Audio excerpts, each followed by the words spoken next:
On this week's episode of Unscripted, I'm sitting down with Hannah, one of our assistant editors, and you're going to find out how you can stay on top of what's going on in your world church week by week. It's one of the best sources of information you're ever going to find.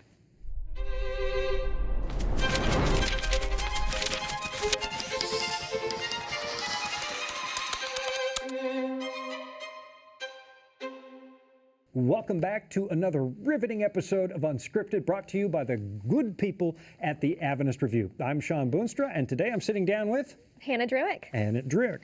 I mispronounced your word because you have a few more vowels in there than Yeah, you can skip Drewieck. one of them. Drewieck. Yep, two syllables. Drewieck. All right. And what is it that you do at the Review, and how did you end up at the Review? I find that interesting because you actually at one point worked for the organization that owns the studio we're sitting in, Yeah. Hope Channel. How do you end up at the Adventist Review? Well, it feels really crazy to be back in this studio because I've spent a little bit of time in here. But my journey to the Review actually, interestingly enough, started with the Review about 7 years ago. I don't Really? think you knew that part. So No, I was like on the other side of the country during those years. Yeah. Well, in college, my friend was one of the summer interns at the Review back when Oh, no Bill kidding. Knott was editor. Oh, yeah. Yeah, and so when we graduated and I was looking for a job, she connected me with him to see if he knew of any openings in the GC building. Yeah. And at that point, he was no longer the editor here. Justin Kim had come in. Okay, so that had just happened. Yeah, and so Bill Knott was at PARL, Public Right. Affairs and Religious Liberties. And he did have a position, so I started interviewing with their team.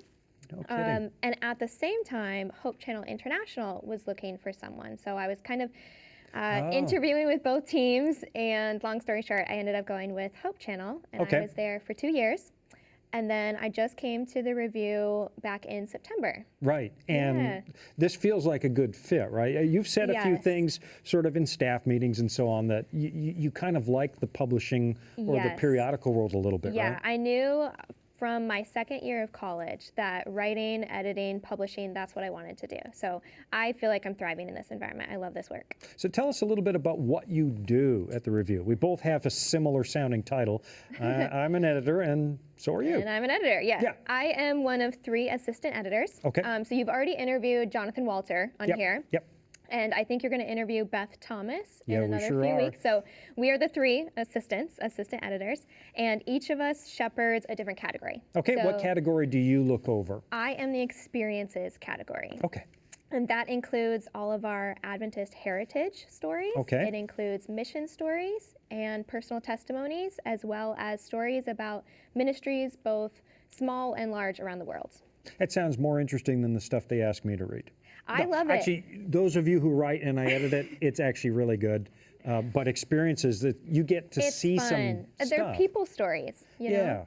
Yeah, and so you probably get to like see the church at work around the world and get a little sense for what people are living as they Yes. serve in the church. Through the eyes of church members and recent converts. Now, part of your portfolio is also something that is available to all of you. Every Friday, you do something. What is that? Yeah, every Friday we publish an email newsletter. Okay. And it's really fun. And actually, it's perfect for the people who are not in the habit of going to our website every day to check for the newest article, because it gets sent straight to your email. And it includes the highlights that were published the week before. Okay. So it's got the newest unscripted episode, actually, Yeah. right at the top. And the unscripted episode goes live on YouTube at the very same time the email is published. So if you are one of those people who opens the email right away and clicks on the YouTube video, you are like the first person to watch it. Really? Yeah. They actually hit at exactly exact the same same time. moment. Yep. Wow. So now there is no excuse if you're not going to the regular website or subscribing to the actual magazine. It's not that hard. AdventistReview.org. Scroll all the way to the bottom. Yep. Keep scrolling. Do it now. I'm waiting. All the way to the bottom. Click subscribe. And if you're watching on YouTube, click subscribe there. And if you want the email newsletter, Hannah, how do they get that? You can go to AdventistReview.org Okay. /connect. /connect. AdventistReview.org/connect. And this comes out every Friday. Friday. And you'll get the next riveting episode of Unscripted. Yeah, and it's not just the episode. You'll also get some of our feature articles. You get the news articles, the Sabbath School reflection. There's fun facts about our editors. We learn crazy things about each other. And there's also a Sabbath brain teaser that people can do with their families. So it's Perfect. got a whole bunch of stuff. Perfect. Well, what are some of the, I mean, we sort of feature members of the team and something personal about them. Have you seen any that made you go, huh? Yeah. Jonathan Walter, Yep. he has only had 9 actual birthdays because he was born That's on right. February 29. So he's only 9.5 years old. He's only 9.5. Yeah. And he's an editor. Yeah, Anyone it's can do amazing. it. If you put it that way, he's a savant. He's a 9.5-year-old savant. I have an aunt who has a 29th birthday, and I passed her age years ago. Oh, yeah. Years ago. All right, so one of the things that we do at Adventist Review is once a week on Wednesdays, we have a staff worship together. I mean, we are a Christian organization. The Bible is the center of everything that we do. Jesus is the center of everything that we do, and we do gather for worship. And a few weeks ago, Hannah, you gave a devotional for our team that I thought was, well, it moved me. I thought about it for days after you shared it. Talk a little bit about what it is you shared with the team, because I'm thinking someone out there is really going to benefit from this.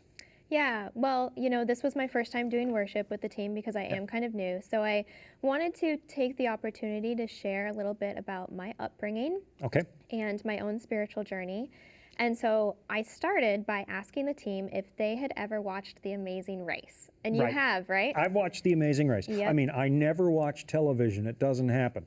But I've seen The Amazing Race. So yeah, for anyone who doesn't know, it's where teams of 2 travel around the world and they compete in different challenges, and you end up with a winner and they take home $1 million. It's reality TV. It's reality TV. Okay.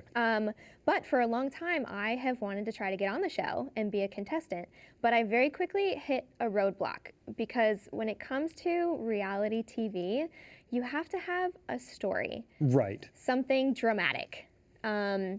Like I lost my leg to a shark and now I'm going to run around the world. Exactly. Yeah. That's exactly They want it. that emotional kind of Those are the hook. people that get on the show if you have a compelling story. And I don't really have any of those.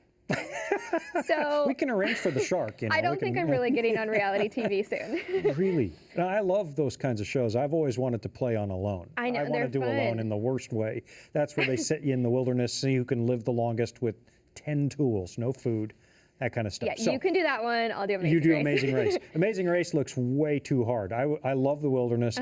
So that one, that really draws you in, and that set the table for a really important thought. I thought it was profound. Yeah, we love dramatic stories in general, especially when it comes to faith stories. Right. We love seeing radical transformations and moments where God shows up just when you need him.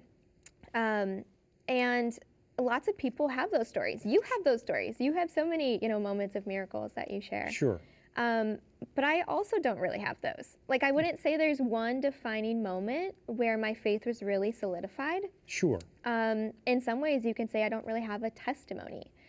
But my faith journey has been steady. And even though that might not get me cast on The Amazing Race or another reality show. It's going to get you cast on Unscripted, though. Here we go. I mean, that's how much better does it get than this show?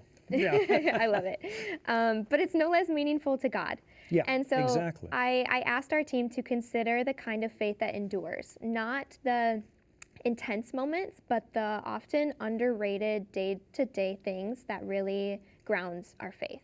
Sure. So we took a look at Daniel. Yep. In Daniel 6:10, we're told that he knelt down and prayed 3 times that day, as was his custom. Sure. So Daniel experienced many trials of faith, but in between those, he relied on his connection with God. And when he was able to display such faith in the lion's den, for example, that was rooted in that connection that he had with God. Wow. Let me tell you what really spoke to me, and one of the reasons I wanted you to talk about this today is that there is a bit of a culture. I think you're entirely right. There's a bit of a culture that focuses on miracles in Christian circles and Seventh-day Adventist circles. And I've watched what happens sometimes. They'll have testimony time in church. Especially if it's communion Sabbath, they love to have testimony time. And someone will get up and tell the story, well, God saved my life. I fell out of a plane and I hit the ground and I lived and here I am. And I watch the faces of other people who start to think, I can see what's going on in their brain. Is there something wrong with me? Why doesn't that happen in my world? And what we don't realize is that those miracle stories are the dramatic exceptions to the rule, the dramatic exceptions to the way God walks with us. You read the Bible and you think, okay, look at all these miracles. Yeah, they're spread out across 1,500 years. They look condensed, but they were few and far between. Yeah. And what I found important about what you said is, at the end of the day, faith is not built on the miraculous. It isn't. In fact, in the last days, miracles happen in all the wrong places. Who's bringing fire down from heaven? The beast. Who's speaking to the masses? It's the tongues coming out of the frogs. It's not good. The evidence of our senses is going to point in the wrong direction if we build entirely on miracles. And I think that's why what you said with that constant faith, that daily faith, that, I think, in heaven's opinion, is more dramatic, honestly. It's like, this is steady and constant, and Hannah's with me. I can see God saying that. Hannah's with me, even when I haven't done the split the heavens and speak to her directly. I think it's important, and I'm guessing that what you've described is what most people live. Right? Most people don't have the God delivered me from prison story.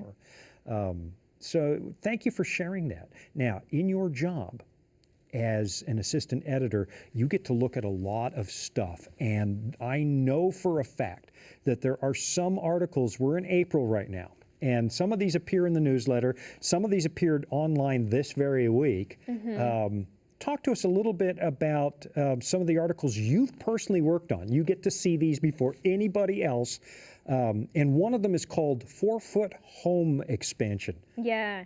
What is it about that story that got your attention? Yeah, so I think you said this in the last episode. Our theme for April is adoption. Yeah, that's right. So I had the privilege of shepherding an adoption testimony.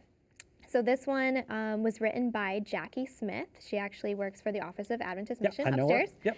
And she shares the story of the journey that she and her husband went through to adopt their two twin boys from Russia.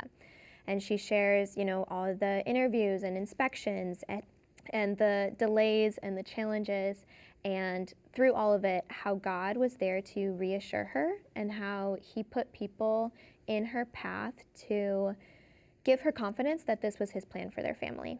Now, we don't want to give everything away because I want people to click on the email and read this. I mean, if you're watching the show, the email's available now. Yeah, and it's if you out there. didn't get it, you should have subscribed. You should have done it.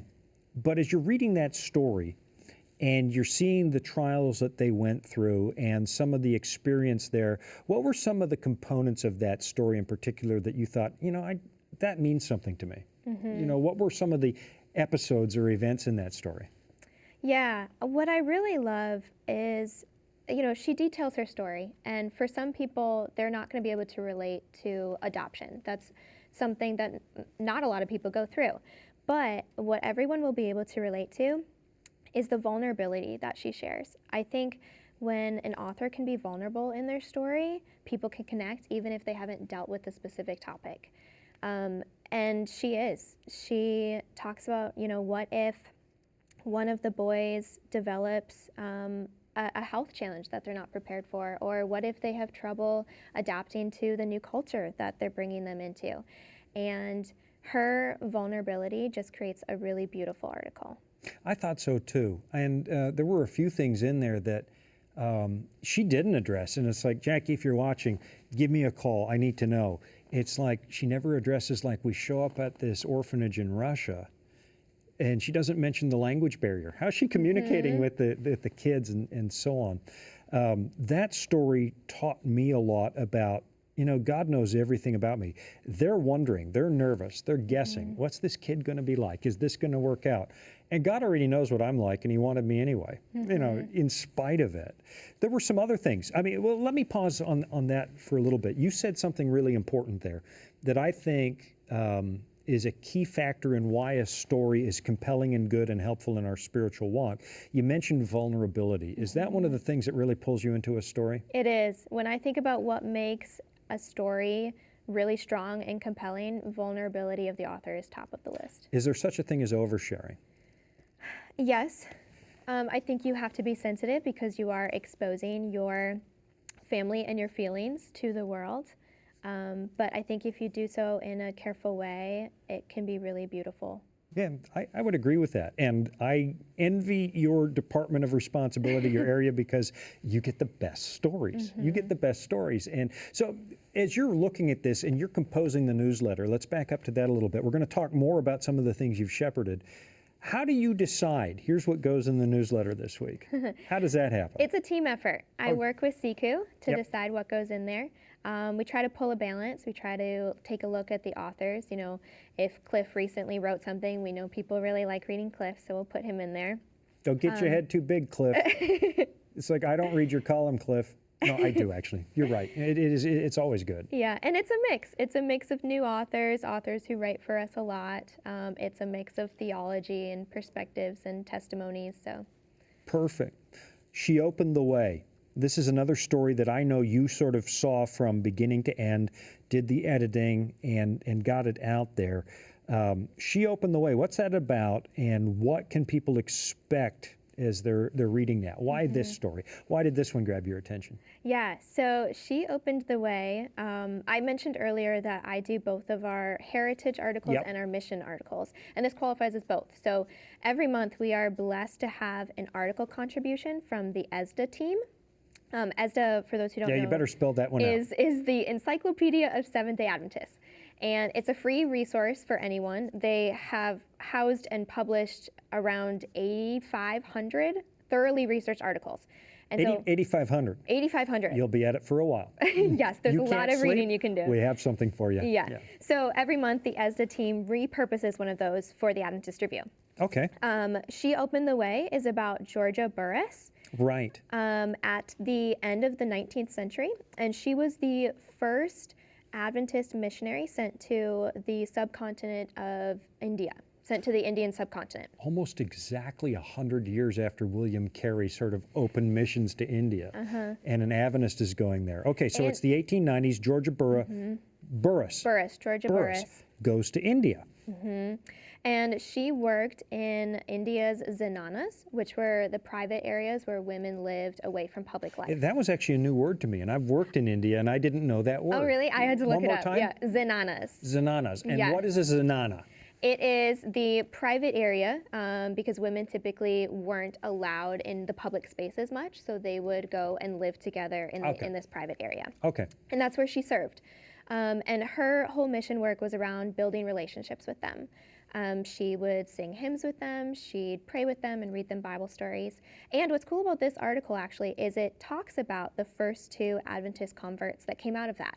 This is really one of the most remarkable stories of mission, and for me as an evangelist, Hannah, it highlighted what outreach really looks like in the real world. We often think it's an American attitude, I'll admit this.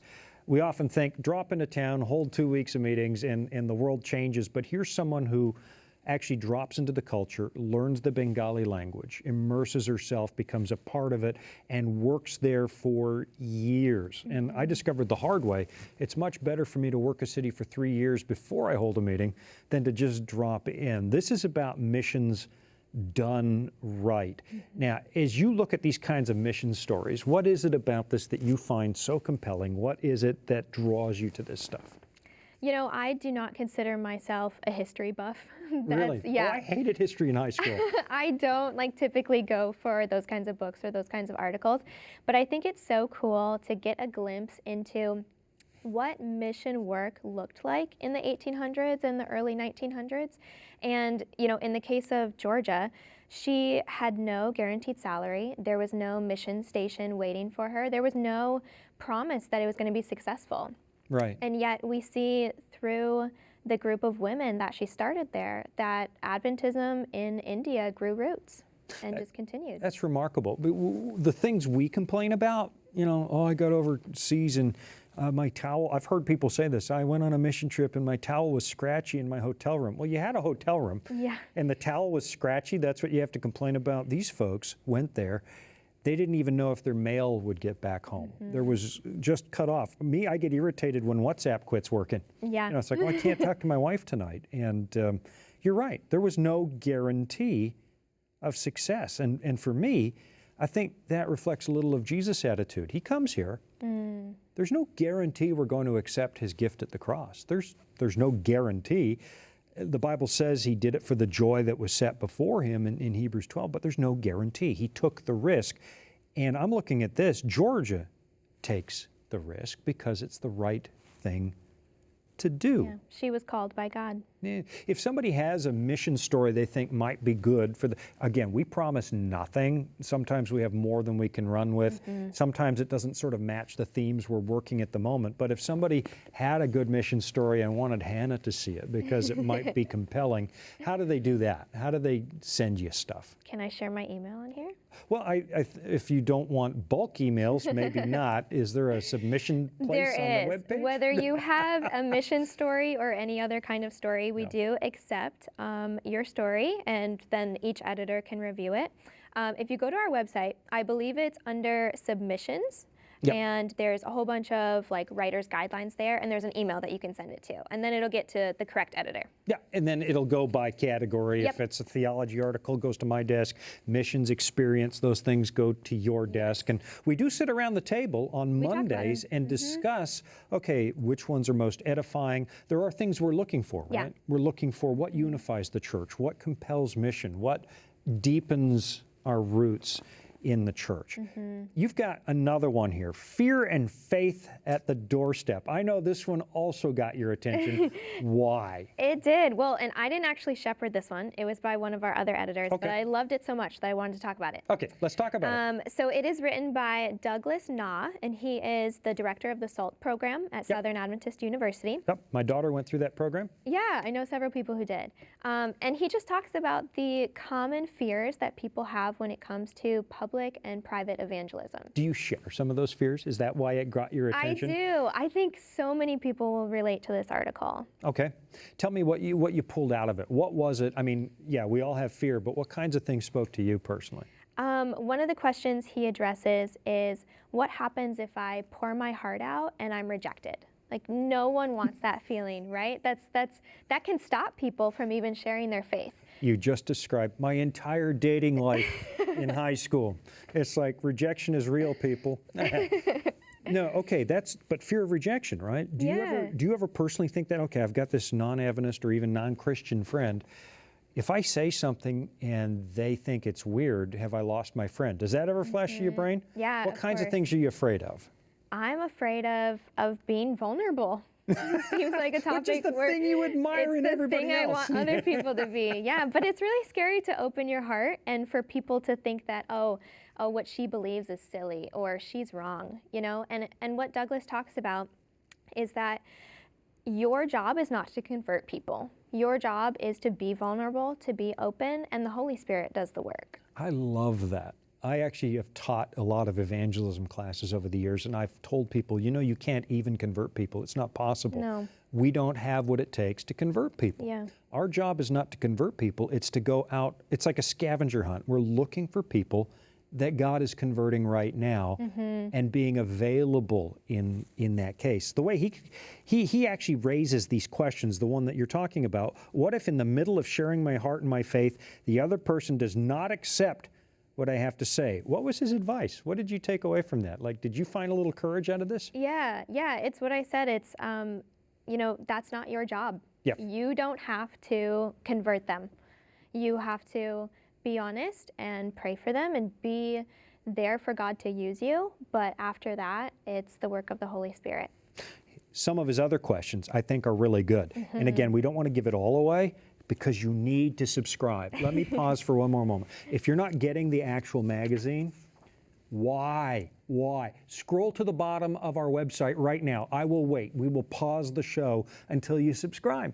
Just go down to the bottom of the webpage, just scroll, keep going.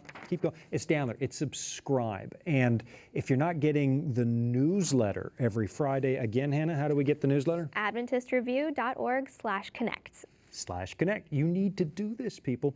And if you're watching this on YouTube right now, I've got the easiest thing in the world. There's a button right below my face, just down a couple of inches on your screen, says subscribe.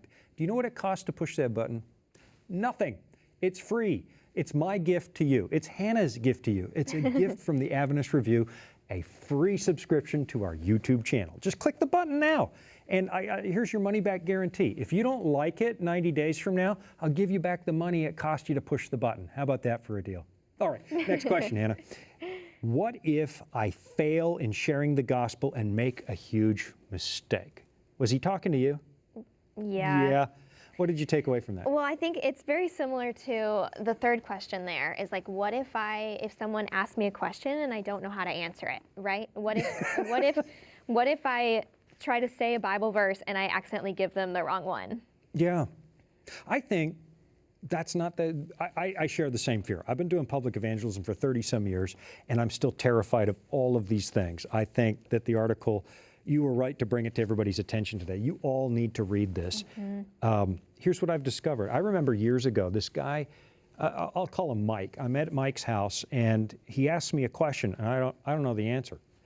And I considered making something up so I would sound smart for a minute, and then the Holy Spirit dealt with me. And I said, you know what, Mike? I used to know the answer to that question. Years ago, I know that you need to know the Greek in this passage to understand that, but who knows? I don't know. I forgot. And he said, well, that settles it. I'm going to join the Seventh-day Adventist Church. I said, what? I just gave the worst answer in the history of humanity.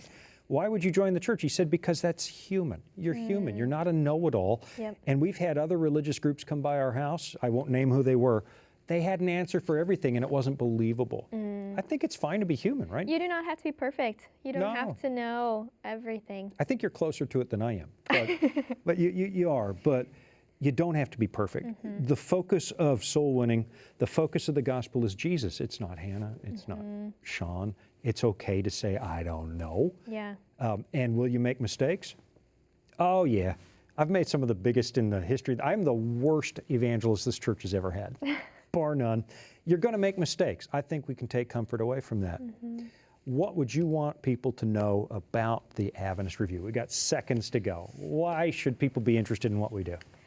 Whatever kind of article you like to read, if you like the really dense theologic, discussion, you can find it here. If you want the happy stories that make you feel good inside, you can find it here. You can find children's stories, you can find, we have art, we have poems and songs. That's true, right? There's art. We should let Jonathan Walter, you've met him on the show before, he shepherds the art, but we feature Adventists and their art. Yeah, there's so much here that whatever content you like to read, like to watch, we have it for you. That's amazing. One more time, one last time, just in case somebody has not taken a moment to subscribe to your newsletter. One more time, how do we do it? AdventistReview.org/connect. Yeah, you want to do this. It comes free every Friday, and you'll get the latest episode of this show, and you'll see what's new at the Adventist Review this week. And honestly, folks, this is the best way to keep your mind and heart on what your world church is doing. I know there are people that say they can explain what the church is doing and what's going on in the church. This is right here. We're at the headquarters, and we're very much interested in you knowing how God is prospering His church. And that's it for another episode. Thank you, Hannah, for joining me this week. Thank you. And don't forget, subscribe to that newsletter and join us again here next week. Same channel, same time, YouTube, subscribe. Thanks for joining us. I'm Shawn Boonstra. I'm Hannah Drewieck. And this is Unscripted. Thanks for joining us today for Unscripted. We invite you to check out all the other offerings from the Adventist Review online 24 hours a day at adventistreview.org.